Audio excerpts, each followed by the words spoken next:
na. Rexidol Forte, bilis banat sa 4. Uy, aram mo na dawan bareta? Ano ito? O day mo pa aram? Anarin nga ni. Maray pa, aramon niya to unyan sa DCGB. Nata, ano man dapat kong maaraman dyan? Ata, magdaog kita. Aramon niya to ang kakaibang mga impormasyon, mga istoryang mapapakinabangan baaguan panguntuhan. Totoo yan. Uya na ang programang Aramon Yato digdi sa DCGB. Kaiba si Mardela. Aramon Yato.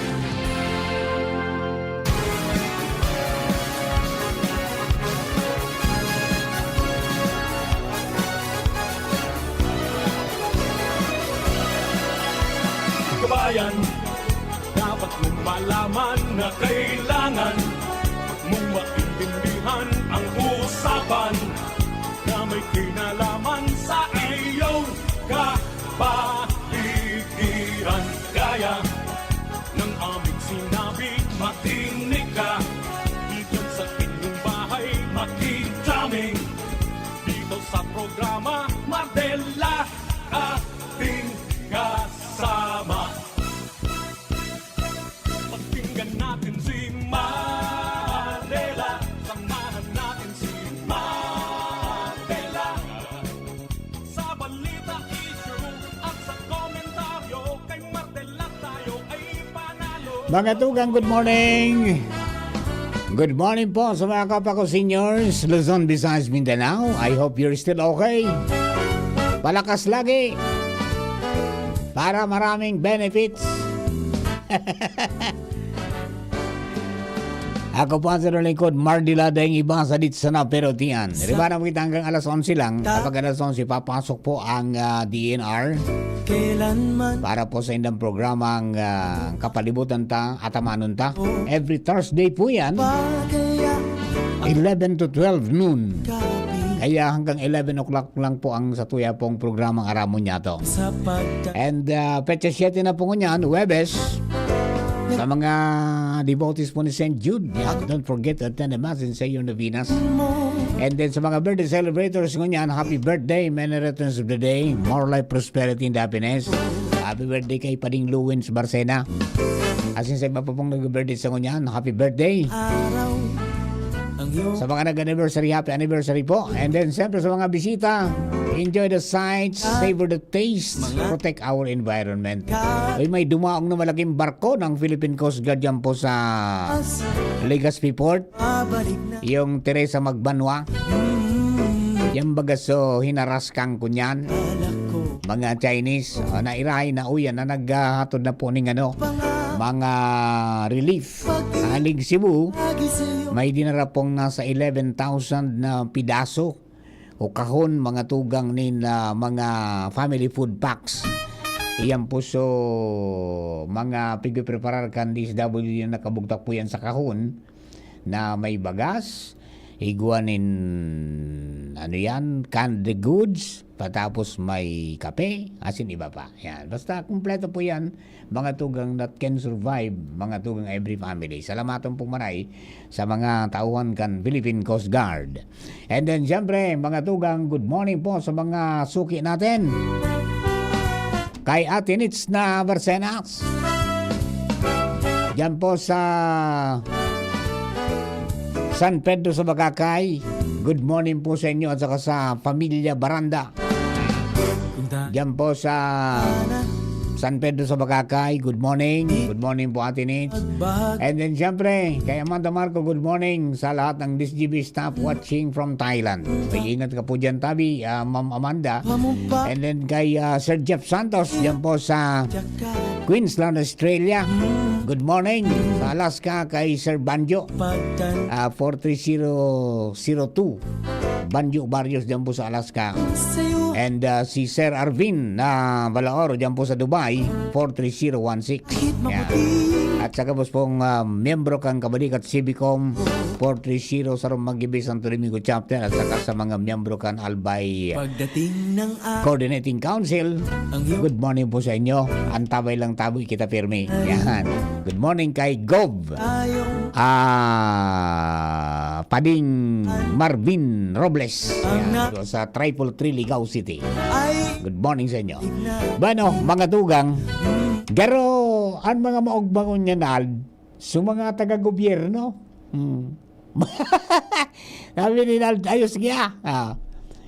Kasi sabi kan DBM, ngunya na aldaw, ngunya pong aga pa lang, sabi kan DBM, beginning today, ngunya na Thursday, maresibina na kan mga empleyado ng gobyerno ang sendang 13th month pay, equivalent to 1 month yun na salary yan, and then 5,000 pesos na cash gift. Ayan. Inamay-amay mi ngaya. Sabi kang DBM, tanganing makatuwang, dumampo sa mga lalo sa mga nabiktima, mga tugang kang bagyo. Ano? Tama-tama yan na mabukaso mabukaso Unitap. Ang yari di sa agawa bukas di rimati na nad mamili ka na dumangkan mga babakalon mo. Ayan po tabi ade. Basta starting today, may mga nag-download na daw, may mga nag-release na nga ni, mga tugang. Kaya mga misis, sabihan yung mister ni i-text nyo na ganyan, uwi agad ha. Huwag nang dadaan pa sa kung saan-saan.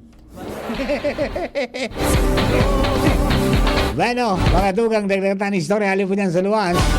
Joshua James Bino nasa linya, ang lalaking pasiguro Pierbe. Joshua, please come in.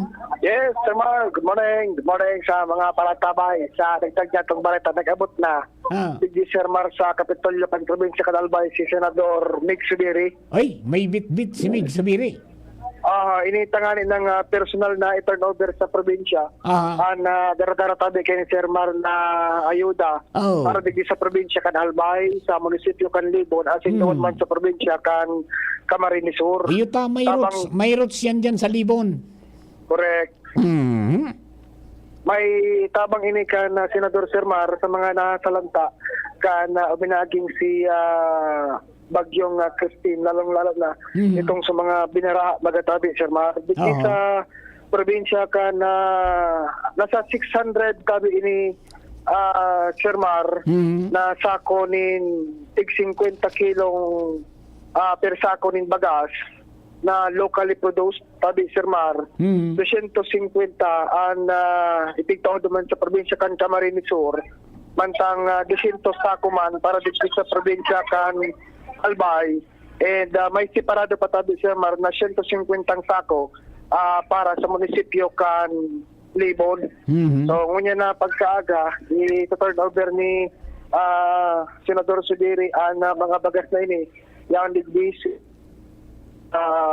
acting Governor Glenda Bungao and si OIC Absemo Chief Engineer Dante Baclao, sindaan na nagsabat sa senador, asing sindaman ang formal na ma-receive kan mga donasyon na sinatong bagas halit sa opisina ni Senador Mig Subiri talit sa mat. Ayun, di mapapalaban naman sila kayan sa pagripak.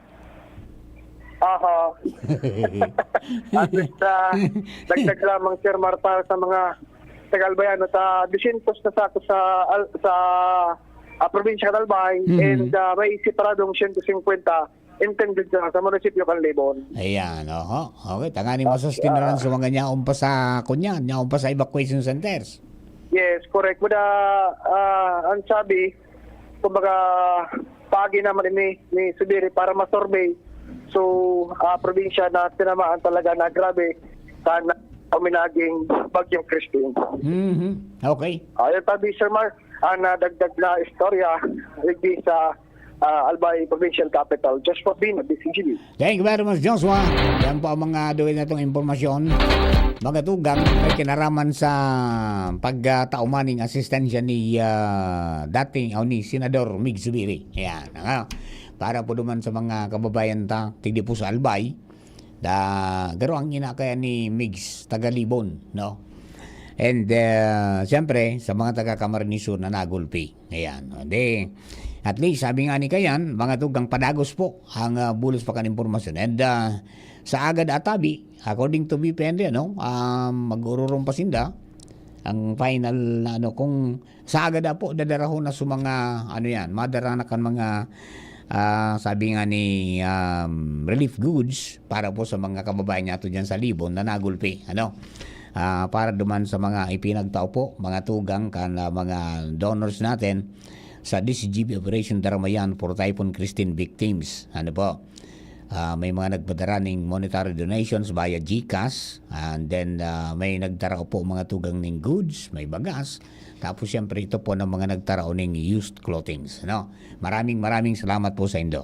Ayan, rest assured na tomorrow, mga tugang yato na po yan kasi mga kababayan, at makakarating po yan duman sa mga dapat na matawan. Okay? Bueno, padagos po, ang mga pag-ururon, manungod sa mga dapat nagiribuhon, mga tugang, in connection kang mga nangyari sa satuya, sa palibot, most especially, iyan po mga tugang na pagkagaraba kan mga infrastructure na di na kinaya ang volume mga tugang kan tubig na rumagasa sa baha. Nagkaraot sa mga tinampo. Sa malakma palan sa ligaw, one way, heavy ang traffic pa Pioduran. Tapos may mga nagkapira pa po ng mga lugar na talagang dahil panaagihan. May mga nagrasay pong daga. So, duman sa mga kababayan ayan po, nadangog bang garoon din itong mga pronouncement, mga tugang sa programa tangin ni Presidente Ferdinand Marcos Jr. sa iyang pagtaram sa pagbisita niya kasuhapon na itong pipahidali na mga tugang ang ining Bicol River Development, yung BRDBP, Bicol River Basin Development Project. Na ang sabi, by first a quarter, mga tugang kang 2025, may mahiling na kamong magtatrabaho dyan. Tapos na ngaya su master plan. And then, sa report ni Secretary Bunuan, during the visit kan Presidente, primerong pagbisita sa Naga, nabanggit na po yan na yung Exim Bank kang South Korea ang mapinance mga tugang kang patrabahongan. Okay. So, kadakol, sana i-welcome man langgad itong mga iba-ibang mga suggestions pa na mas makakapag-enhance kaya po na yan na mga dapat nagibuhon para dahil na maotro-paso nangyari. And then makaluwas talaga ang tubig sa dapat nindang luwasan. Tayo na naging problema. Naging planggana, naging kawali, di ba? Naging kaldero. Yung Bicol region naging water world kita. Taday nakaluwas sa tubig. So nagulpi, including Naga City. Di ba? So, yun na yan. So, mga pinagigiribungon yan, pigira dali na. Sa DPWH, may tugo na. Sa, National Irrigation Administration. Asin sa iba pa, mga tugang na concerned, mga tugang dyan po sa manungod sa mga pag-mitigar kang baha. Dapat ngaya, sumatibay ng klase asin di kalidad ng mga materyales ang garamiton. Tama ito, ang panahon ay nagbago na ang panahon. Dahil na akma, kung bako na bagay, sa mga dinisenyo kan mga panahon. Kaya baga sa mga ruluma ng mga diki, nagkagaraba talaga. So yun ang pinakadapat na gibuon tulos ng aksyon, mapadali, tangani po na sa mga paraoma, makaumatulos, lalo po dyan sa UWAS and Dibon, sa 3rd District, para po makapuo na giraray, sinda. Asin magamit ito po ng mga ipinagtaong asistensya para sabi nga ni kayan magpuo naman sindang magtanom. Tayo na po yan ang dapat ang giribuhon mo yan. Harog kan ka-resilient ang Bicolano. And dyan po nahiling tayan sa mga women planters, mga tugan dyan sa 3rd District.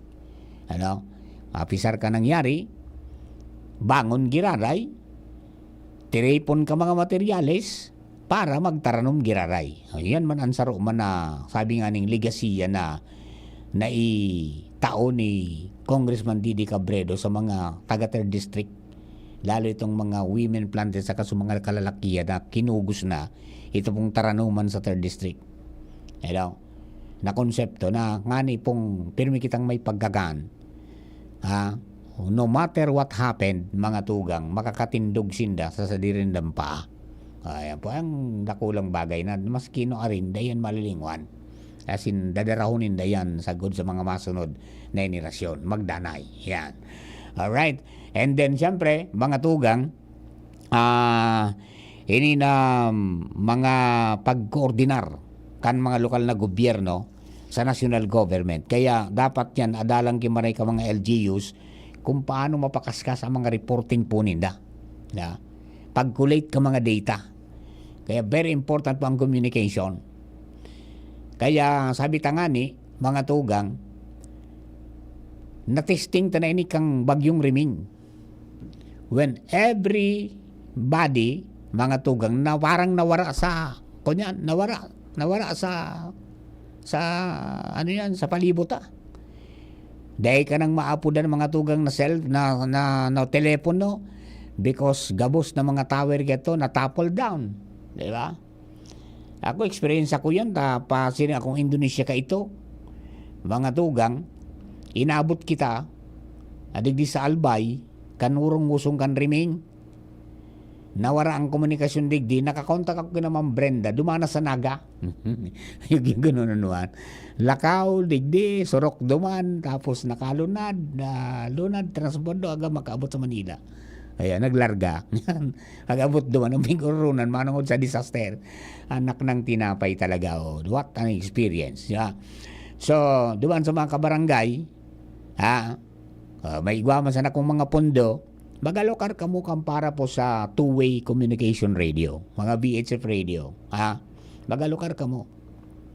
Tangani na umabot man sa pinakang matindi, nahagyat kang panahon, iyan, sarong pindot mo yan, basta kargado yan, konektado yan kung sisay man naapudan mo. Di ba? Madali ang pagkomunikar.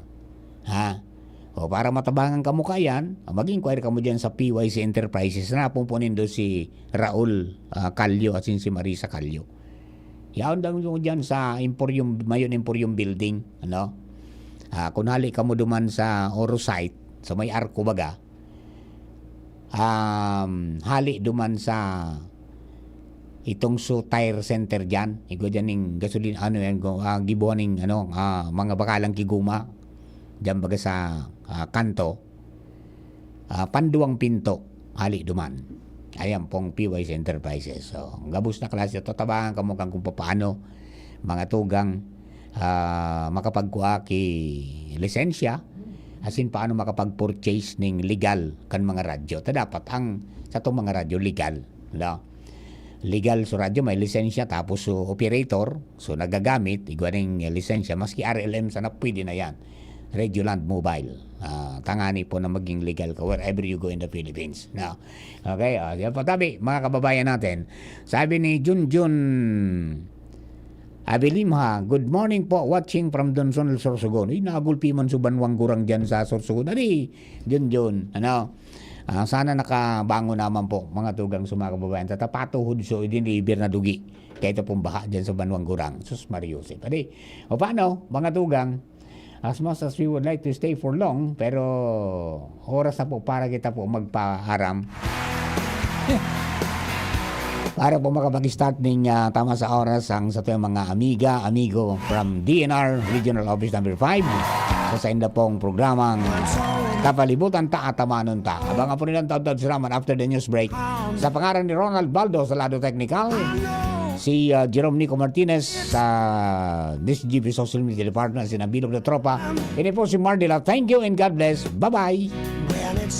Ang lakas mo, may ilalakas pa sa